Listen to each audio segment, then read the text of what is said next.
Since it's April 15th or tax day, it's only appropriate to talk about taxes as they pertain to real estate agency.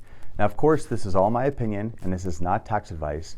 Now, sometimes agents want to be paid in their business name, and their business name is an LLC or a corporation. And when I see an LLC, I ask myself, what's the point? What's the benefit? Because there's zero tax benefit to having an LLC. There's no tax benefit whatsoever to having an LLC. But there is a minimum tax that an LLC owner has to pay the state. They have to pay at least $800 to the Franchise Tax Board every tax year. Now, there is a legal liability benefit, and that's why we see investment property owners will hold their property's title in the name of an LLC. But I don't understand how that carries over to real estate agency, because the real estate agent, they're operating under a corporate license or a corporation that is licensed to the Department of Real Estate. So even in a worst case scenario where there's a transaction and it goes wrong and everyone starts suing everyone, well, usually the brokerage is named, the designated broker will be named, and maybe even the individual agent will be named, but the LLC didn't participate in the transaction. In fact, the person naming defendants won't even know the LLC exists, so I don't see any legal benefit either. So an LLC to me is totally pointless because you get no benefit from it, but you're paying at least $800 to the Franchise Tax Board every year. Now, with a corporation, specifically an S corporation, there can potentially be a benefit by saving self-employment taxes, but there's also a trade-off. There are actually several trade-offs. So one is the minimum $800 tax to the Franchise Tax Board. Just like the LLC, there's a minimum tax, and of course it can be more than the minimum of $800. And with a corporation, you have separate bookkeeping, you have to run payroll, you have to file a corporate tax return, an 1120S, and that costs more. You have all these administrative headaches and expenses that come along with it. So there needs to be considerable revenue coming into that corporation to get the self-employment tax benefit to make it worthwhile to deal with all the other headaches and increased costs of running payroll and paying for a corporate tax return and the bookkeeping that comes with it and all the compliance that comes with having a corporation, all the administrative costs. So ultimately, I really don't see much of a point, with the exception of the self-employment tax, of having any sort of company or corporation as your business name.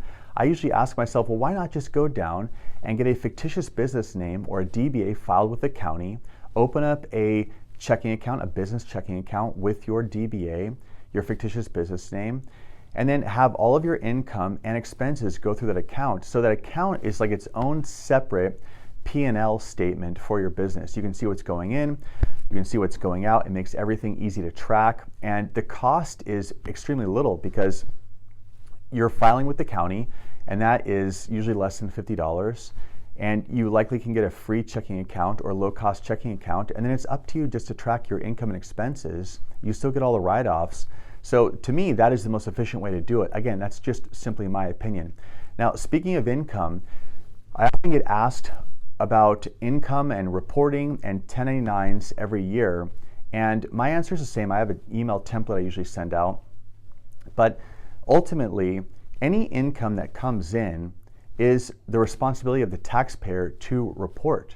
Actually, I made this point on a video earlier in the year, earlier in the tax season of this year, to just give a heads up to agents because I was getting this question so much, and it got a bunch of downvotes. I don't know why. Maybe people hate reporting income or something like that. But I mean, ultimately, I don't make the rules. I'm just telling you that if you get any income whatsoever, 1099 or not is 100% irrelevant.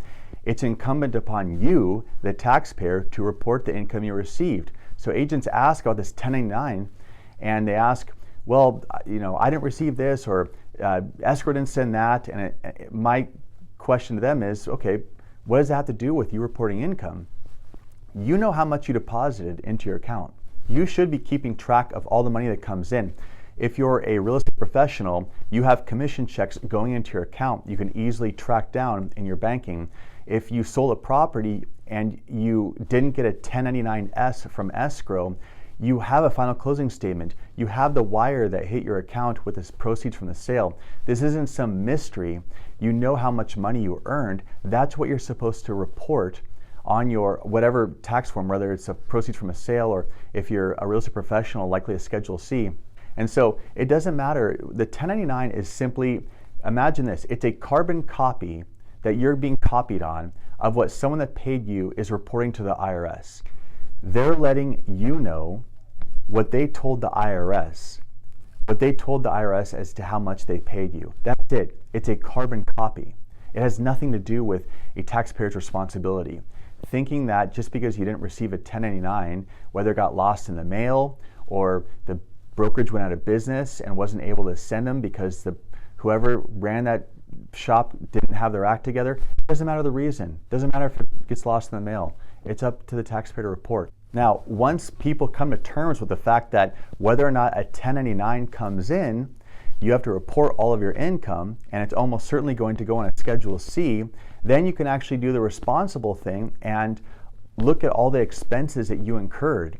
And I think that's where most attention should be focused, not whether or not they can get away with not reporting money because a 1099 didn't come. A Schedule C is where you're going to put all of your business expenses. And so you're going to determine whether or not you use the actual or mileage deduction for your automobile. And when you decide what you're going to do, it would be wise to have a tracker on your cell phone or even a little piece of paper that you keep above your visor in your car. And before you go to meet a client or before you go somewhere that's business related, you write down your mileage before and after. I mean, these are little things that can save money on when you are doing write-offs, when you're doing your Schedule C. So this goes full circle back to the point I was making of having an account, a fictitious business name checking account, where you can monitor all your expenses so you're not going through your personal credit card statement, and which is a tedious task, going through and looking for everything you paid, how you paid for gas this one day, or how you took your client out to lunch when you looked at homes all day.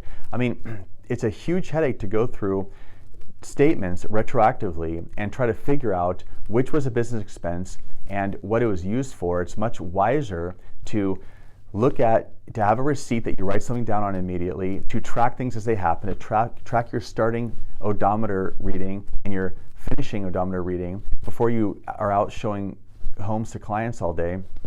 Track your advertising.